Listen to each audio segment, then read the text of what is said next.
Le podcast Athlète Entrepreneur, animé par Amélie Delebel, vous relate les différents parcours inspirants d'anciens sportifs ou sportifs actuels de haut niveau de différentes disciplines qui se sont tournés par la suite ou sont actuellement dans le milieu entrepreneurial.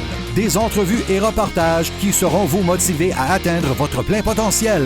Le podcast Athlète Entrepreneur, des cheminements à découvrir.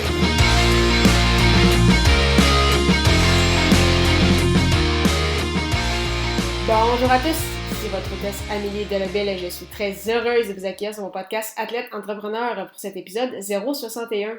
Athlète Entrepreneur est un podcast qui a pour but de motiver les athlètes ou anciens athlètes qui souhaitent se lancer en affaires. Avant de vous parler de mon invité du jour, je vous invite à rejoindre le seul groupe Facebook d'athlètes entrepreneurs de la francophonie. Pour ce faire, simplement aller au ameliedelebel.com/groupe et répondre à 3 petites questions. Au plaisir de vous accueillir. Aujourd'hui, j'ai la chance de discuter avec Marc-Olivier Groslot, un hockeyeur qui a entre autres évolué pour les Remparts de Québec au niveau junior. En plus de continuer de pratiquer son sport de prédilection avec la climatisation Cloutier du Cap de la Madeleine au niveau senior 3A, Marc-Olivier s'occupe du développement des affaires de Codebox. Il a même fait partie des membres fondateurs de cette entreprise à Québec. Sans plus attendre, je vous laisse à cette entrevue. Bonne écoute! Alors, je suis actuellement avec mon invité du jour, Marc-Olivier Groslot. Salut Marc-Olivier, comment ça va? Ça va super bien, Amélie, puis toi? Ça va très bien, merci beaucoup. Alors, pour commencer l'entrevue, est-ce que tu pourrais nous dire en fait quel a été ton parcours dans le monde du hockey de tes années mineures à aujourd'hui? Tout à fait. Moi, écoute, j'ai toujours été un petit peu sous le radar au fil de mes années. J'ai toujours été un bon joueur dans mon hockey mineur. Moi, je suis natif de Trois-Rivières, donc j'ai évolué dans la structure des estacades dans la région de la Mauricie, puis tout ça. J'ai toujours fait partie des années, mais comme je dis, un petit peu sous le radar. Mes premières années dans les niveaux inférieurs, j'étais dans le double lettre, mais souvent le double lettre inférieur, fait que le 2C, le 2B. Mes deuxièmes années, c'est là que j'entamais les saisons dans le 2A. Et puis, il s'est passé un moment important dans ma carrière où, suite à mon année Midget Espoir à 15 ans, j'ai été mis devant une décision que j'ai pu prendre. En fait, j'ai eu la chance d'avoir des parents qui m'ont amené une option différente, devrais-je dire, avec l'option de l'Académie Saint-Louis, qui était un programme prep school dans la région de Québec, qui offrait vraiment une porte vers les États-Unis, en fait, pour les prep schools et éventuellement les universités américaines. C'est une porte que j'ai décidé de prendre. Donc, à 16 ans, j'ai quitté vers l'Académie Saint-Louis à Québec. J'ai passé une super belle année là-bas. Et puis, ça ne s'est pas traduit par un placement. Il faut comprendre qu'il y a des coûts financiers rattachés à tout ça, malheureusement. Et puis, malgré le fait que j'avais des bonnes bourses d'études, c'était quelque chose que mes parents n'étaient pas capables de se permettre. Donc, moi, c'est là, à ce moment-là, que j'ai eu une discussion avec Christian Larue, qui était à ce moment-là instructeur, puis qui l'est toujours, en fait, instructeur-chef et responsable du programme des Dynamiques de Sainte-Foy. Il faut comprendre qu'à cette époque-là, les Dynamiques n'étaient pas dans la Ligue de hockey collégiale. C'était un petit peu, en fait, une extension du programme de l'Académie Saint-Louis. C'est-à-dire que à chaque saison, comme on faisait avec l'Académie Saint-Louis, on partait puis on se dirigeait vers les États-Unis pour justement avoir un petit peu plus d'exposure, si tu me permets le terme, puis d'aller essayer d'avoir peut-être une occasion pour les rangs universitaires. Ça a été dans mes plus belles années de hockey. Malheureusement, c'est mal parti parce que je me suis cassé le tibia à 17 ans. Donc, j'ai manqué, je dirais, presque la totalité de la saison cette année-là. Ça a été quelque chose d'assez difficile, mais c'est ce qui m'a permis, en fait, de grandir beaucoup au travers de tout ça. J'ai mis les bouchées doubles pour les années suivantes. Et puis, à mon année de 18 ans, j'ai connu une très bonne année, ce qui m'a permis d'être invité au camp des Remparts de Québec, dans lequel j'ai super bien performé. Ça s'est traduit par une coupure. En fait, j'ai été le dernier coupé à 19 ans de ce camp-là. On connaît la réalité du hockey junior. Il y a des choix de rondes de repêchage qui sont plus jeunes d'abord, puis qui sont plus importants. Donc, un 19 ans invité, j'ai fait partie de ce couperet-là, mais bon, concours de circonstances cette année-là, il y a eu quand même suffisamment de blessés. Et avec le championnat mondial junior, ça m'a permis de jouer une vingtaine de parties avec les Remparts. J'ai terminé l'année et les séries avec eux aussi cette année-là. J'ai retourné au camp à 20 ans l'année suivante, alors qu'ils accueillaient la Coupe Memorial. Donc, c'était quand même une grosse bouchée pour un gars de 19 ans qui avait seulement qu'une vingtaine de parties d'expérience dans la Ligue, de tenter de se faire sa place. Finalement, après quelques semaines, ils ont décidé de me retrancher. Mais moi, ayant été, comme je le mentionnais au début, sous le radar, depuis le début de ma carrière, j'appartenais à aucune autre équipe. J'avais fini mon cégep, donc je me suis dirigé vers le junior 3. J'ai eu la chance d'avoir des bonnes références pour avoir quelques équipes qui ont discuté avec moi pour finalement me retrouver à Longueuil avec Pierre Petroni dans ce qui aura été possiblement une de mes plus belles années de hockey. J'étais en pleine confiance suite à la saison que je venais d'avoir. Puis cette année-là, on a remporté les grands honneurs. Donc, on a remporté la Coupe Napa dans une finale de match 7 en prolongation contre les Cougars de Sherbrooke qui, à ce moment-là, étaient toujours dans le junior 3. Je sais que maintenant, je crois qu'ils sont dans la Ligue collégiale. Et puis, suite à cette saison-là, je suis allé du côté de Concordia. J'ai continué mes études en business management à l'Université Concordia tout en jouant pour les Stingers. C'est une aventure qui a duré 2 ans pour moi. La dernière saison, pour des raisons hors de mon contrôle, je n'étais pas tellement satisfait, puis de leur côté non plus. Donc, il y a eu une séparation à l'amiable, devrais-je dire. Et puis moi, ça m'a permis d'exploiter une autre passion que j'ai, qui est le golf. Donc, dans la dernière saison, moi, j'avais délaissé le golf, mais je joue depuis que je suis tout jeune. Et puis Concordia ayant une équipe de golf aussi, la dernière année que j'étais à l'université, donc la 3e année sur 3, j'ai pu aller au championnat canadien universitaire qui se déroulait dans l'Ouest à ce moment-là. Donc, j'avais délaissé un petit peu le hockey pendant cette année-là, c'est-à-dire que je jouais encore. J'ai amorcé une carrière senior lors de cette année-là, mais j'ai vraiment pu avoir de super beaux moments au niveau du golf, qui est un sport que j'adore. Mais que j'avais délaissé un petit peu dans ces années-là parce que, on mettait le focus sur le hockey à ce moment-là. Et puis, depuis ce temps-là, je joue au niveau senior 3 avec le Climatisation Cloutier du Cap-de-la-Madeleine. Et puis, on a vraiment une belle gang. J'ai retrouvé beaucoup de plaisir à jouer au hockey avec cette gang de gars-là. Je ne sais pas si l'année prochaine, je vais continuer de jouer. Il y a plusieurs choses qui rentrent en ligne de compte. Donc, ce sera à voir, mais à date, j'ai passé vraiment 3 belles saisons avec cette organisation-là. Moi, je viens de Trois-Rivières, donc je joue à l'aréna Jean-Guy Talbot qui n'a pas changé depuis 25-30 ans. C'est là que j'ai fait mes premiers coups de patin. Donc, en fait, c'est très drôle parce qu'on a perdu en première ronde contre les Loups de la Tuque en 7 matchs. Et puis, le match numéro 6 qui était chez nous, on a fait une remontée de 3 buts en 4 minutes en fin de 3e pour que ça aille en prolongation. Puis c'est moi qui ai marqué en prolongation le but gagnant devant une aréna qui était complètement bondée.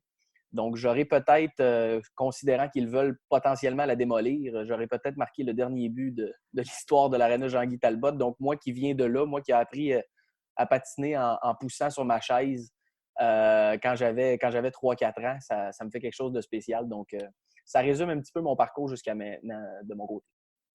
Puis, quel a été ton plus gros défi jusqu'à présent dans ta carrière? Tu avais parlé de ta blessure à 17 ans.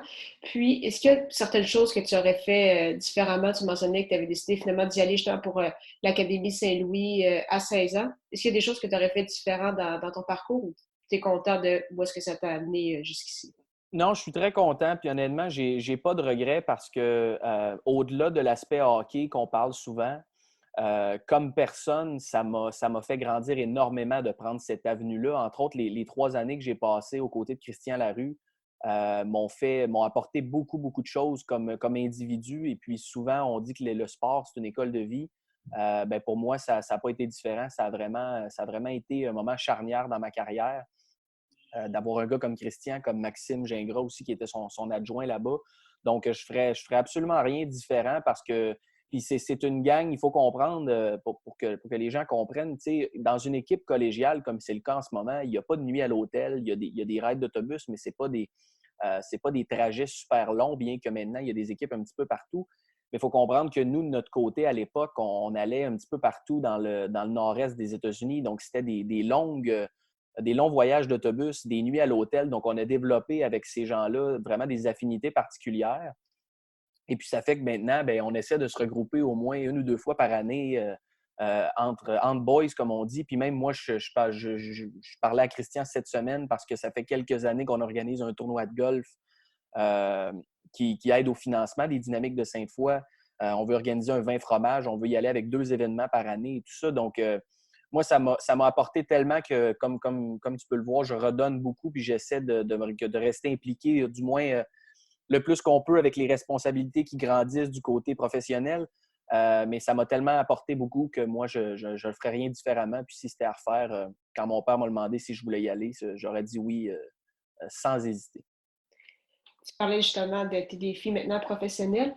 Tu es très impliqué avec l'entreprise Codebox, entre autres comme le directeur du développement des affaires. Est-ce que tu peux nous expliquer en fait c'est quoi cette entreprise puis comment est parti justement ton rôle avec cette organisation-là? Tout à fait. Ben moi, c'est venu par mes années passées à Québec. J'avais rencontré des gens différents là-bas, puis ça m'a permis de rencontrer un gars qui s'appelait Nicolas Genet, qui à ce moment-là était de passage à Québec. Mais pour les gens de Québec qui savent un peu, la ferme Genet sur la rive sud à Saint-Nicolas, c'est le papa de Nicolas qui est tout ça. Nicolas, c'est quelqu'un qui était dans les technos. À ce moment-là, quand je l'ai rencontré, il avait un rôle important avec une entreprise qui s'appelle The Real Real, qui est à San Francisco. Donc, Nicolas a passé plusieurs années de sa vie là-bas. Et puis, il a décidé de revenir à Québec pour partir Codebox. Codebox, c'est principalement 3 unités d'affaires. Donc, il y a, en premier lieu, il y a une école de technologie. Donc, c'est un bootcamp ultra accéléré de 16 semaines qui permet à des gens de tous les horizons de démarrer une carrière en technologie.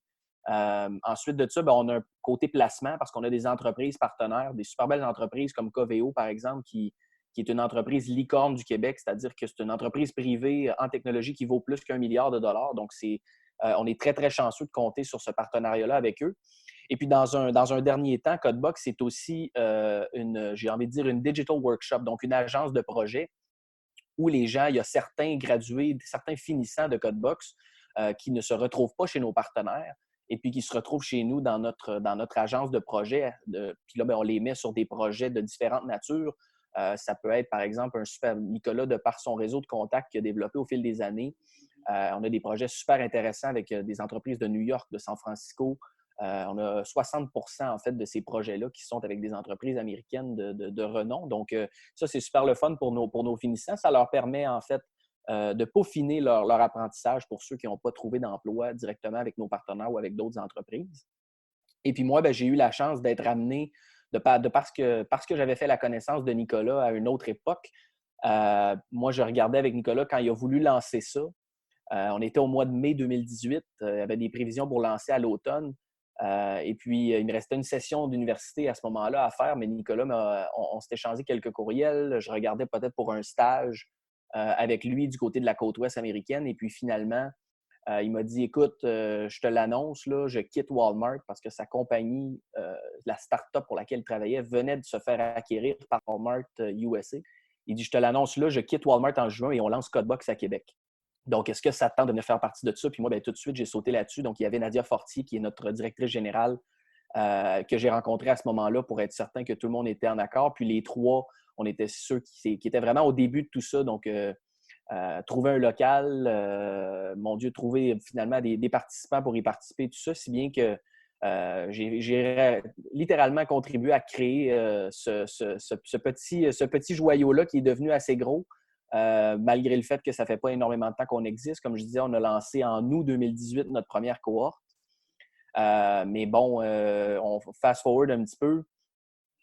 Pratiquement 2 ans plus tard, là, à l'heure où on se parle, on est en mars, mais disons 18 mois plus tard, on a gradué 63 personnes qui ont lancé leur carrière en techno. On a complété, je crois, 8 ou 9 projets. Donc, il y en a 5 ou 6 qui sont actifs aussi présentement, des projets du côté de l'agence de projet. Et puis, on a ouvert un 2e campus du côté de Montréal en janvier dernier. Donc, on a une première cohorte montréalaise qui va graduer, qui va finir à la mi-mai, à peu près, à la mi ou à la fin mai, je crois. Donc, c'est ça qu'on fait avec Codebox. Moi, j'ai trouvé ma passion vraiment en combinant technologie et business. J'ai moi-même fait la cohorte, la 2e cohorte, donc je suis un finissant de la 2e cohorte de Codebox aussi. Donc, c'est important pour moi de le faire, puis c'est important pour l'entreprise, pour que je puisse ensuite aller au développement des affaires. Il fallait que je sache de quoi je parle, bref. Donc, suite à je pourrais appeler ça un stage lors de cet été-là, on a lancé, moi, à l'automne, j'ai terminé mes études à l'université à Montréal. Et puis, au mois de janvier, j'ai fait la cohorte. Puis officiellement, là, je suis au développement des affaires depuis le mois de mai 2019. Donc, ça va faire un petit peu plus d'1 an. On a des super beaux projets. La situation actuelle fait qu'on est un peu sur pause sur certaines choses. Entre autres, on avait un plan d'expansion qui est un petit peu sur la glace, je dirais, parce que bon, c'est pas le timing n'est pas idéal. Puis on tient à respecter toutes les consignes qui sont mises en place. Donc, on a établi une structure à distance, autant pour notre agence de projet que pour notre école. Donc, bref, c'est un peu ça, Codebox. Puis, c'est une entreprise qui gagne beaucoup à être reconnue dans les prochaines années, puis qui va le devenir parce qu'on a littéralement une mission sociale derrière tout ça, qui fait qu'on a des histoires de finissants tout simplement extraordinaires. Qu'est-ce que tu veux dire par une mission sociale? Donc, c'est des gens, c'est pas, chaque histoire est spéciale des gens qui viennent à votre école. Parce que ça prend un diplôme quelconque pour y participer? Est-ce que ça prend un secondaire? Est-ce que c'est considéré comme un DEP ou c'est vraiment une formation tout autre? Non, c'était. Excuse-moi, je viens de me rendre compte que je n'avais pas démarré ma caméra. C'est pas reconnu. Nous, c'est reconnu strictement par les entreprises et le marché, en fait. Parce que l'idée est venue de Nicolas Genet quand il a démarré tout ça. Eh bien, lui, il avait expérimenté ça sur la côte ouest américaine. Des bootcamps, ça fait depuis 2010-2011 que ça existe là-bas. Et puis, il avait eu à embaucher des ex-enseignantes, des chauffeurs Uber qui avaient décidé de se réorienter. Et puis, lui, il s'est dit, moi, si je le ferais différemment. Donc, c'est là qu'il s'est dit, bien, il a monté son programme, il a monté son concept et puis il a lancé vraiment à sa manière le nouveau type d'éducation, j'ai envie de dire, qui est le bootcamp, qui est super accéléré, super intensif. Nous, de notre côté, quand je dis qu'on a une mission sociale, c'est d'abord et avant tout parce que l'École de Québec est une OBNL. Donc, Nicolas, c'est vraiment un cadeau qu'il voulait venir faire à la région de Québec. Mais d'abord et avant tout, c'est parce que nous, dans notre mission, on a plusieurs sous-missions qui sont super importantes pour nous. Tantôt, je parlais de Nadia Fortier, qui est notre directrice aux opérations. Bien, évidemment que la place des femmes en TI occupe une partie importante de son quotidien. On désire aussi faire une grosse différence dans le problème de décrochage scolaire au Québec. Ça s'adresse un petit peu plus aux garçons parce que juste dans la région de Montréal, on parle de presque un jeune garçon sur 4 qui décroche de l'école avant la fin de son secondaire 5. Donc, tu sais, nous, des jeunes qui ont des secondaires 2, des secondaires 3 qui étaient chez nous, je pense à Paul Olivier qui travaille pour nous maintenant, qui s'occupe d'être en charge de notre site web. Ben, ce petit gars-là, on lui a donné une deuxième chance, puis on lui a donné une possibilité de se lancer dans une carrière qui peut-être le milieu traditionnel ne lui aurait pas offert, en fait. Et puis là, ben, je pense à des gens qui sont en réorientation de carrière. Il y a des gens issus de la communauté immigrante. C'est un de nos gros chantiers de bataille aussi. Des gens qui n'ont peut-être pas eu les promesses ou en tout cas n'ont peut-être pas pu avoir ce qu'on leur avait promis lorsqu'ils sont arrivés ici, malgré le fait que c'est des gens super éduqués avec un niveau de diplomation très élevé. Ben là, on leur permet avec Codebox, en fait, ça leur donne un tremplin pour se lancer dans le marché des technologies et tout ça. Donc, c'est un peu ça que j'entends par là. Puis, évidemment, ben, cette mission sociale-là est au cœur de ce qu'on fait à chaque jour. Parce que, comme je disais, puis c'est l'autre partie de la mission, évidemment, c'est de combler la pénurie de main-d'œuvre. On parle beaucoup de pénurie de main-d'œuvre au Québec, un peu partout sur la planète. C'est quelque chose qui accapare beaucoup de temps d'antenne un peu partout. Par contre, bon, c'est certain qu'il c'est des emplois, il y a différents types d'emplois qui sont en pénurie. Nous, heureusement, on est dans un milieu que c'est des emplois payants, donc on peut améliorer les conditions de vie de beaucoup de monde. Tu sais, nous, nos finissants, présentement, on parle d'un salaire de départ brut entre 46 000 et 67 000 par année pour la première année. Donc, c'est des salaires très, très, très intéressants. Puis, il y a des gens qui, eux, acceptent une diminution de salaire à l'inverse pour se réorienter, mais qui, avec le nombre d'années d'expérience qu'ils vont acquérir dans les prochaines années, vont rapidement être capables d'aller chercher un salaire qui peut-être qu'ils avaient auparavant dans leur autre emploi. Puis, en plus d'être impliqué avec Codebox, j'ai vu aussi que tu étais associé pour Golf Town. Donc, tu disais justement que tu aimais beaucoup le golf, que c'était aussi une autre de tes passions avec le hockey. Est-ce que tu peux nous en parler un peu aussi de... Oui, bien, pour être tout à fait honnête, c'est quelque chose que j'ai plus beaucoup le temps de faire. C'est quelque chose que j'avais fait à temps très partiel parce que j'aimais ça m'impliquer. Pour moi, c'était même pas une corvée d'aller faire mon chiffre là-bas parce que j'adorais pouvoir parler, j'adorais pouvoir travailler avec les gens sur certaines choses. C'est pas quelque chose que je fais beaucoup parce que maintenant, on est avec Codebox, il y a une branche qui s'appelle Codebox Ventures qui, en fait, nous, quand je parlais de la mission de l'agence de projet, bien, il y a un volet de cette agence-là qui est dédié à offrir aux entreprises qui en ont besoin une possibilité de développer leurs produits. C'est-à-dire qu'en ce moment, dans le marché, il y a des entreprises qui sont stallés, si tu me permets l'expression, qui sont vraiment mis sur pause parce qu'ils n'ont pas de ressources financières pour payer des développeurs. Tout le monde sait un peu comment des développeurs aujourd'hui, les prix sont exorbitants. Ou à l'inverse, justement, ils ne sont pas capables de trouver de main-d'œuvre pour développer tout ça.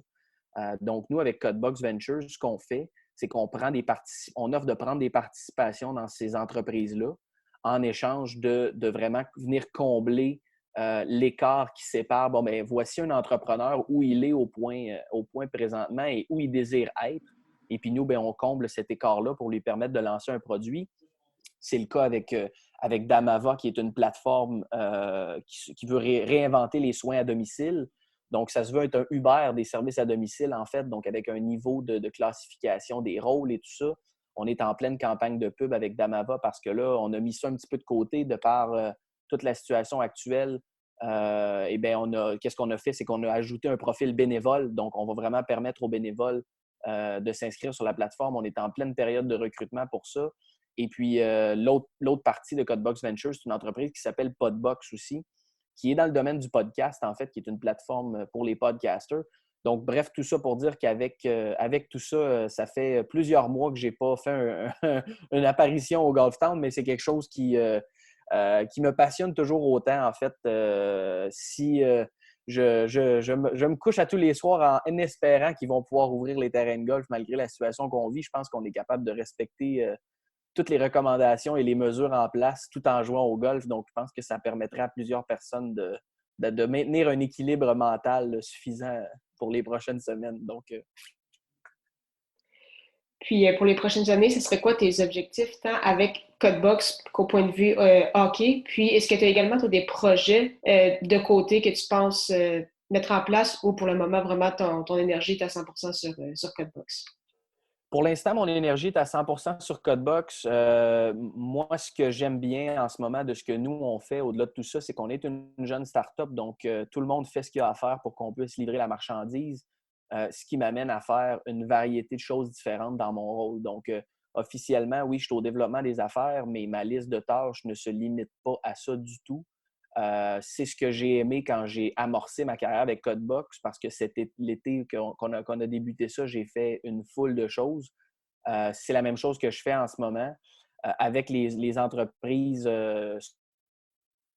secondaires de Codebox Ventures. Bien, on est très occupé aussi de ce côté-là. Donc, présentement, je te dirais, mon énergie est vraiment mise sur Codebox. Comme je le disais tantôt, on a des plans d'expansion aussi nord-américains qu'on veut mettre de l'avant dans les prochaines années. Donc, ça va m'amener à gruger beaucoup d'énergie. C'est une industrie qui me passionne. Donc, moi, je continue à aller là-dedans. Et puis, du côté hockey, bien, ça va dépendre vraiment l'année prochaine, beaucoup en fait du côté professionnel. Je pense que de la façon, nous, dont on a terminé notre année cette année, c'est certain que ça me donne le goût de revenir. Là, en plus, bon, tout est au neutre étant donné la situation actuelle avec le virus. Donc, on ne sait même pas, en fait, les chances sont probablement à 99% qu'il n'y aura pas de champion de couronné cette année. Et puis, je pense que c'est la bonne chose à faire. Il faut malheureusement se plier à ça. Donc, l'année prochaine, ça sera à voir. Cette situation-là fait que peut-être qu'ils ne démoliront pas l'aréna du côté du Cap-de-la-Madeleine à Trois-Rivières. Donc, on va voir. En plus, il y a beaucoup de. Ça dépend des coéquipiers, évidemment, rendus dans ce calibre-là, dans ces ligues-là. On développe des amitiés avec ces gens-là. On fait beaucoup de routes avec eux. Moi, je pense à moi maintenant que je suis dans la région de Montréal.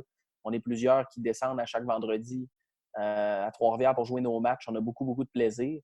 Mais il y a le côté professionnel qui va venir impacter tout ça. Mais c'est certain que si j'ai les disponibilités, j'aimerais beaucoup retourner au Cap-de-la-Madeleine l'année prochaine pour essayer de soulever une dernière coupe avant de me retirer. Mais avec Codebox, on a tellement des beaux projets que c'est ça qui est en priorité. Puis tout va dépendre de comment on décide de mettre tout ça en place dans les prochaines années. C'est parfait. Pour terminer l'entrevue, je vais te poser quelques petites questions en rafale. Ma Oui. première question, c'est quelle est la chose la plus importante que le sport t'a appris? Je dirais le sens des responsabilités, puis le fait d'être, je vais utiliser l'expression anglophone accountable, là, mais d'être responsable justement de tout ce que tu fais, de toutes tes actions. C'est peut-être quelque chose qui est, je dirais peut-être pas dans le sport en général, mais moi, dans mon parcours, entre autres avec Christian au Cégep Sainte-Foy, c'est probablement une des valeurs les plus importantes que j'ai pu apprendre durant ce parcours-là. Quel est ton plus beau souvenir sportif? Il y en a quelques-uns, mais assurément que remporter une coupe, c'est toujours le plus spécial. Donc, je dirais le championnat de la Coupe Napa avec le Collège français de Longueuil à mon année 20 ans, c'était quelque chose. Surtout qu'on a gagné, comme je te le disais tantôt, en prolongation du match numéro 7 sur la route devant une aréna bondée. Donc, c'est probablement le plus beau souvenir qui me reste en tête, là. Puis, quel serait ton meilleur conseil pour un athlète ou un ancien athlète qui souhaite se lancer en entrepreneuriat? Je dirais de suivre son instinct, je pense, parce que moi, ce qui me rejoint beaucoup, c'est que les valeurs et les réflexes et les habitudes de travail qu'on développe dans le sport sont ultra importantes quand on fait de la business, quand on se lance en entreprise, peu importe c'est quoi le type de choses. Moi, je vois plein de gens sur mon Facebook, des anciens coéquipiers, justement, qui se sont lancés dans certaines choses.